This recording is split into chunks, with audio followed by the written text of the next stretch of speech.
Bismillahirrahmanirrahim. Assalamualaikum warahmatullahi wabarakatuh. Saya Siti Rahmawati. Di sini saya akan menjelaskan atau memaparkan pemikiran tentang Hasan Hanafi. Di sini saya membuat video sebagai persyaratan tugas UAS pada mata kuliah Tafsir Modern dan Kontemporer. Namun, sebelum kita beralih kepada pemikiran dari Hasan Hanafi itu sendiri, baiknya kita harus mengetahui sejarah hidup dari Hasan Hanafi. Nah, jadi Hasan Hanafi ini bernama lengkap Hasan Hanafi Hasnaini, di mana beliau ini lahir di Mesir pada tanggal 13 Februari tahun 1935.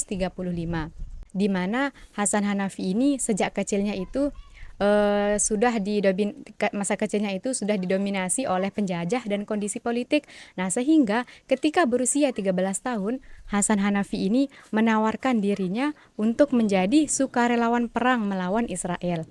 Akan tetapi, karena usianya yang masih cukup muda, akhirnya beliau ditolak.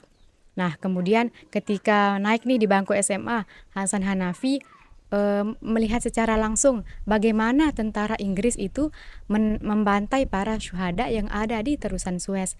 Tentunya melihat hal tersebut, Hasan Hanafi tidak tinggal diam. Dia bersama mahasiswa-mahasiswa lainnya mengambil tindakan, yakni dengan cara membantu mereka atau mengabdikan diri untuk membantu mereka dalam gerakan revolusi tersebut, yang dimana peristiwa ini terjadi pada akhir tahun 1940-an dan berakhir pada tahun 1952. Nah, atas saran-saran dari pemimpin Muslim, Hasan Hanafi ini ditawarkan untuk masuk ke dalam organisasi Ikhwanul Muslimin. Akan tetapi ternyata di dalam organisasi Ikhwanul Muslimin tersebut terjadi problem yang sama. Nah, kemudian Hasan Hanafi ini dia tertarik untuk masuk ke dalam organisasi Mesir Muda. Tetapi ternyata di dalam tubuh Mesir Muda ini pun tidak jauh berbeda dengan dua organisasi sebelumnya, yang dimana kedua organisasi tersebut mengalami hal yang sama, yakni di dalamnya itu mengalami peperangan antisemit antara satu dengan yang lainnya. Tentunya hal tersebut membuat Hasan Hanafi tidak puas melihat cara pandang atau sudut pandang cara berpikir anak-anak muda yang masih kota-kota. Berawal dari kekecewaan yang dirasakan Hasan Hanafi ini, membuatnya itu beralih konsentrasi untuk menjadi pemikir keagamaan, revolusi, serta pembaharuan Islam. Dari cerita-cerita atau peristiwa yang dilalui Hasan Hanafi ini membuat dia itu tertarik dari pemikiran Sayyid Qutb mengenai prinsip-prinsip keadilan dalam Islam. Sejak tahun 1952 sampai 1956, Hasan Hanafi belajar di Kairo. Di sana beliau mendalami tentang bidang filsafat. Nah, pada saat itu juga Hasan Hanafi merasakan situasi yang paling sulit karena beliau menyaksikan peperangan antisemit antara Ikhwanul Muslimin dengan gerakan revolusi, yang dimana Hasan Hanafi pada saat itu berada di pihaknya Najib karena memang beliau mempunyai visi dan komitmen yang jelas terkait keislaman. Jadi dari peristiwa-peristiwa yang dilalui oleh Hasan Hanafi ini membuat dia itu bangkit untuk menjadi seorang reformis, pembaharu pemikir Islam dan reformasi. Dia juga prihatin terhadap umat Islam. Kenapa umat Islam itu selalu dikalahkan oleh orang-orang Barat? Dan dia juga mengatakan kenapa di umat Islam itu harus terjadi pecah belah di dalam umat Islam itu sendiri, yakni faktor internalnya. Nah, kemudian setelah beliau lulus dari Al-Azhar Kairo ini, maka beliau melanjutkan studi S2-nya di Universitas Sorbonne di Perancis. Nah, di sini Hasan Hanafi udah mulai membaik nih lingkungannya itu kondusif, dalam arti beliau ini sudah mampu menemukan jawaban atau solusi atas permasalahan-permasalahan yang dihadapi di dalam negerinya tersebut, di mana di sini dia dilatih metode berpikirnya itu dilatih baik melalui karya-karya orientalis maupun melalui kuliahnya. Jadi Hasan Hanafi juga di Perancis ini belajar dari seorang reformis Katolik. Dia tidak belajar pada satu guru saja, tapi banyak guru. Mulai dari dia belajar tentang sejarah filsafat fenomenologi, analisis kesadaran, pembaharuan pemikiran Islam, dan lain sebagainya. Nah, kemudian setelah pulang dari Perancis, maka kembalilah Hasan Hanafi ini ke Mesir. dengan rasa gembira karena dia ingin mengembangkan keilmuan yang telah diperolehnya tersebut. Akan tetapi ternyata karena Mesir ini dikalahkan oleh Israel, jadi mau tidak mau Hasan Hanafi harus ikut andil, harus ikut berjuang bersama rakyatnya sehingga mewujudkan kembali rasa nasionalisme Hasan Hanafi tersebut. Jadi walaupun Hasan Hanafi ini dia tidak mampu atau tidak bisa mengembangkan ilmu pengetahuannya tersebut melalui face to face, tapi dia mampu memanfaatkan media massa yang ada. Jadi lewat media massa ini beliau mengembangkan ilmu pengetahuannya, yakni dengan cara menulis banyak artikel. Nah, di sana itu termuat tentang fakta-fakta yang aktual serta faktor-faktor kelemahan umat Islam. Nah, kemudian setelah itu Hasan Hanafi pergi ke Amerika Serikat. Nah, di Amerika Serikat ini Hasan Hanafi banyak sekali berkesempatan untuk menulis dialog antar agama serta tentang gerakan revolusi. Nah, di sini juga beliau berhasil menuangkan pemikirannya, kemudian menerbitkannya dalam sebuah buku yang berjudul At-Turat wa Al-Tajdid. Namun karya tersebut tidak mampu diselesaikan secara selesai karena ada konflik atau peperangan yang harus melibatkan beliau ikut dalam peperangan tersebut.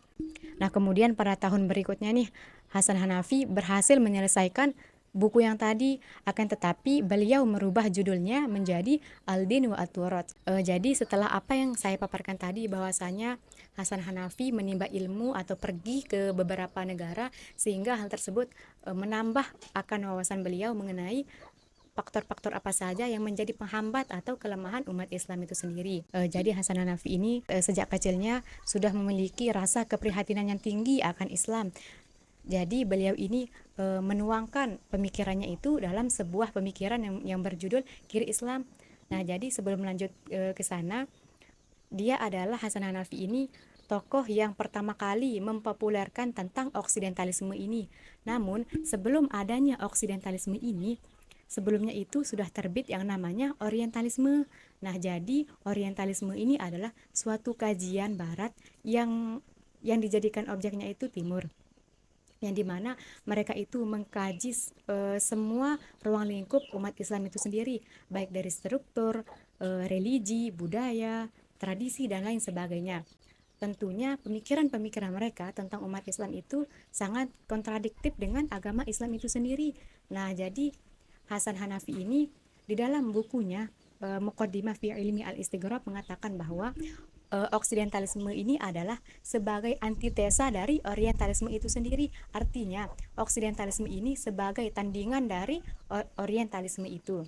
Jadi kalau orientalisme ini dia menjadikan timur sebagai objeknya. Nah, sebaliknya kalau oksidentalisme ini dia menjadikan barat sebagai objeknya. Tapi di sini oksidentalisme ini dia tidak menyerang kitab suci dari barat karena memang Hasan Hanafi dia ingin menyerang orientalisme dengan cara yang bersih, objektif, serta netral. Tidak seperti yang dilakukan oleh para orientalisme sebelumnya, di mana mereka menyerang kitab suci umat Islam. Salah satu contoh pemikiran mereka itu dia mengatakan bahwa kitab suci yang umat Islam itu pegang adalah bukan wahyu dari Allah, akan tetapi karya dari Muhammad. Dia juga mengatakan bahwasanya agama Islam ini adalah agama yang meniru umat-umat sebelumnya. Artinya dia bukan menjadi penyempurna dalam agama, melainkan dia hanya meniru ajaran atau tradisi agama-agama sebelumnya. Oleh karena itu, tentunya Hasan Hanafi sangat kontradiktif dengan pemikiran mereka.